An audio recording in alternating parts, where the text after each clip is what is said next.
வணக்கம். Last time போட்டிருந்த வீடியோல நிறைய பேர் கேட்டிருந்தாங்க, ஏன் இப்படி போய் சொல்றீங்க, 10 லட்சம் கோடி கடனை வச்சுட்டு எப்படி ஆட்சி நடத்த முடியும். நிறைய பேர் கேட்டிருந்தாங்க, ஏன் இந்த 10 லட்சம் கோடி கடனை பத்தி மட்டும் பேசவே மாட்டேங்கிறீங்க அப்படின்னு. ஸோ இன்னைக்கு நம்ம 10 லட்சம் கோடி கடனை பத்தி பேச போறோம். ஸோ இப்போ நம்ம எல்லாரும் சொல்ற மாதிரி ரவுண்டா 10 லட்சம் கோடி கடன் கிடையாது, 9.27 இல்லைன்னா 9.3 லட்சம் கோடி கடன் இப்போ தமிழ்நாட்டில் இருக்கு அப்படின்னு சொல்லலாம். இதுல ஏடிஎம்கே பீரியட்ல, அதாவது 2021ல ஸ்டாலின் சார் ஆட்சி அமைக்கிறதுக்கு முன்னாடி ஏடிஎம்கே பீரியட்ல விட்டுட்டு போன கடன் எவ்வளவு அப்படின்னு பார்த்தோம்னா 4.57 லட்சம் கோடி.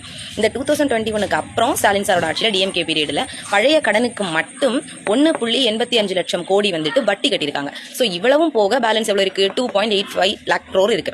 அந்த 2.85 லட்சம் கோடி தான் என்னது டிஎம்கே பீரியட்ல லாஸ்ட் 5 இயர்ஸ்ல வாங்கின கடன் அப்படின்னு அசம்பிளில மென்ஷன் பண்ணியிருக்காங்க. ஸோ இந்த 2.85 லட்சம் கோடிக்கு நிறைய திட்டங்கள் லாஸ்ட் 5 இயர்ஸ்ல நமக்காக இம்ப்ளிமெண்ட் பண்ணியிருக்காங்க. அது நமக்கு தெரியும். மொத்தமா கடன் இவ்வளவு இருக்கு அப்படிங்கறத மட்டும் பார்க்க கூடாது, அந்த ஸ்டேட்டோட ஜிஎஸ்டிபி லெவல் எங்க இருக்கு, எவ்வளவு க்ரோ ஆயிருக்கு அப்படிங்கறதையும் நம்ம பார்க்க வேண்டியிருக்கு. இந்த ஜிஎஸ்டிபி அப்படின்னா என்னன்னா கிராஸ் ஸ்டேட் டொமஸ்டிக் ப்ராடக்ட் அப்படின்னு சொல்லுவாங்க. அதாவது ஒரு ஸ்டேட்ல factories, IT companies, agriculture, transport, cinema, இந்த மாதிரியான விஷயங்கள்ல இருந்து அவங்க எவ்வளவு வேல்யூ வந்து ஏர்ன் பண்றாங்க, அதுதான் என்னது ஜிஎஸ்டிபி அப்படின்னு சொல்லுவாங்க. ஸோ இப்போ தமிழ்நாட்டோட ஜிஎஸ்டிபி இந்த 2025-26 எஸ்டிமேட் படி 35 to 36 lakh crore வரைக்கும் ஜிஎஸ்டிபி லெவல் இருக்கு. அண்ட் இது இம்ப்ரூவ் ஆனதுமே லாஸ்ட் 5 இயர்ஸ்ல தான். அண்ட் இப்போ நம்ம தமிழ்நாட்டில் இருக்கக்கூடிய ஜிஎஸ்டிபி லெவல் ஸ்ரீலங்கா அப்படிங்கிற ஒரு கண்ட்ரியோட ஜிடிபி லெவலை விட அதிகமாக தான் இருக்கு. அண்ட் எப்பவுமே புதுசா ஒரு ஆட்சி வந்துருச்சு அப்படின்னா அது அந்த ஸ்டேட் வந்துட்டு இதுக்கு முன்னாடி இருந்த பழைய கடனையும் அந்த டெப்டோட இன்ட்ரெஸ்டையும் கட்டிட்டே தான் இருப்பாங்க. அது போக அவங்க புதுசா கொண்டு வர ஸ்கீம்ஸுக்காக லோன் வாங்கிட்டு தான் இருப்பாங்க.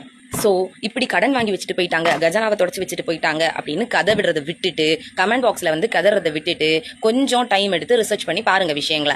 And one more thing, last 5 இயர்ஸ்ல வாங்கின கடன் 2.85 lakh crore இருக்கு. நிறைய திட்டங்கள் கவர்மெண்ட் கொடுத்துட்டு தான் போயிருக்காங்க. அண்ட் ஜிஎஸ்டிபி லெவலையும் லாஸ்ட் 5 இயர்ஸ்ல க்ரோயிங் லெவல்ல தான் வச்சுட்டு போயிருக்காங்க. ஸோ இதுக்கு மேலே கதறாம இவ்வளவும் கேள்விப்பட்டதுக்கு அப்புறமும் நீங்க முட்டு கொடுக்க தான் செய்வீங்கன்னா யுவர் சாய்ஸ். தேங்க்யூ.